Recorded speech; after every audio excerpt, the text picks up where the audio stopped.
Alright, welcome back to my fifth installment of the command line series. So today we're going to be learning the compression and archiving commands, right? So before we continue, compressing a file is different than archiving one, right? So first let's go on with the archiving. So archiving is the way where you can actually save a bunch of files. Let's just say you have a folder that has a bunch of pictures in it, right? And then you save it into one small file that you can open up later, right, and extract. So that's archiving. It's not compressing a file, but it's like a convenient way of just saving a bunch of data into one small little file, right? So that's essentially what archiving is. And then to do that, we're going to be using the tar command, right? The tar program, as you see here. As you see up here, let me delete these right here. Archive that, and then archive.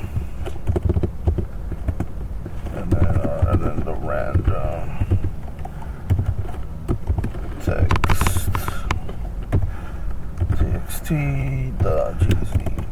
So I'm deleting these for a reason, just so I could explain later on what I'm trying to get at. So the compression is the most important aspect, or actually it's a very important aspect of computing. Honestly, I'm surprised a lot of people don't compress their files when it comes to like storing stuff in their computer. What a lot of people will do is they'll literally just use the mouse and they'll just like drag it all around a folder, right? Just to highlight the files that they want to either store in a different file or maybe up a cloud, whatever, right? So the compression or programs that compress these files make the transfer of data so much easier. Not only that, like if you want to, I don't know if you know, like some people use like the iCloud or the Google Cloud, right? And then by default, they'll give you like maybe 5 gigabytes or 10 gigabytes of storage, and obviously you have to pay for more, right? But a lot of people, they'll just store a bunch of pictures in it, just you know, on the fly, instead of just compressing them into a single file or a folder and then uploading it. So let me explain first of all what compression is, right? So a compressed file is a file that has been reduced in size by using a compression algorithm, right?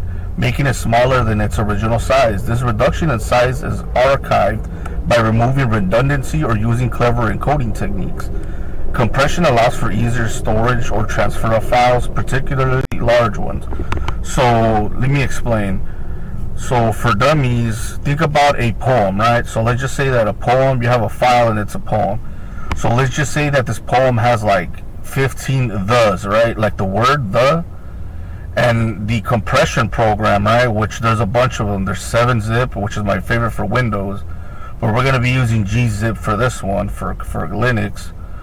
The algorithm, what it'll do is that it'll change the thes into maybe like a 1.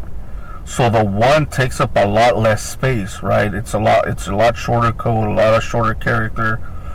So it'll replace a bunch of data like that, right? So if it sees that there's a bunch of this word or this character or this that, it'll just replace all of that with either a 1 or whatever other mechanism it have, right? Like we were reading, right? Maybe like encoding, yada yada yada, right?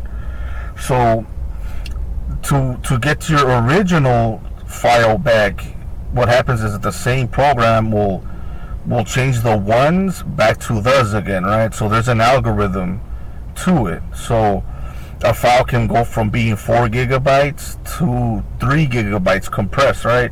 And when you uncompress it, it'll go back from 3 back to 4, right, to the original state. So that's why, in my opinion, I think the more people should be able to know how to compress files, you know. Maybe not through the command line, but using something more simpler like a 7-zip or whatever, right? So let's go back to our files here. So we're gonna learn how to archive these first before we get to the compression. So create a new tar archive, as you see over here to our left. We're gonna copy and we're gonna paste. So I just want to explain some stuff real quick. So as you see, tar is the program, CVF is the flag, and then archive name.tar is the file name that will store the files that we want compressed, which are here, right? So as you see here, we're trying to compress 1, 2, 3, and then, for example, file 4, file 5. I don't have any names.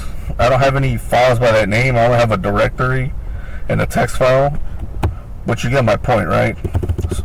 But for now, let's compress random, and then this text.txt,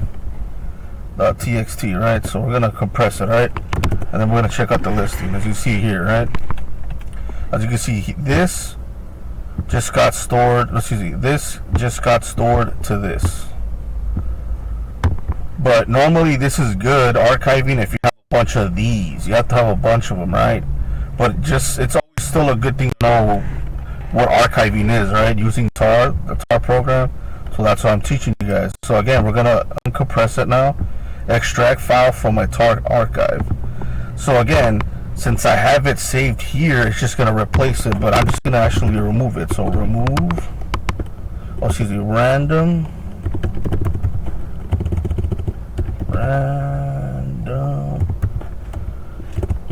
There we go. So we're not gonna see it anymore right there. You see it, right? But we're gonna uncompress it. As you see here, bang. We just uncompressed it with the XVF flag. Remember, flags are important, right? So you could always do this, tar help, and then you on your own time, you go through the flags, right here. They're pretty much telling you what they do, what they don't do, yada yada yada, right? So now we're actually gonna compress a file, right?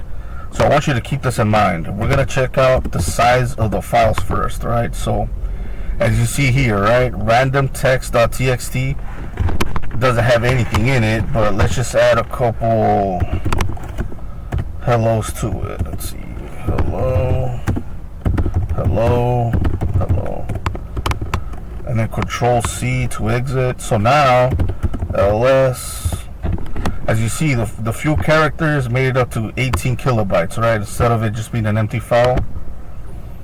So I'm gonna show you the difference when you compress a file. So let's do this. Watch. So here, the random file directory has 4096 kilobytes. So we're gonna compress it using the tar and the gzip together, right? So we're gonna do this. So the flag here is actually using the gzip, this one, as well, from this right here. So gzip, and then we're going to use random file. So ls, and then l, and then as you can see here, right, this is the archived compressed file. I probably should have just put random file up here. But as you can see, it went from 4096 to 118. As you can see, that's a huge difference, right? So the compressed file takes up a lot less compared to the uncompressed file, right? So let's remove R and then random file. We're gonna remove it and let's check it out. We don't have anything, right?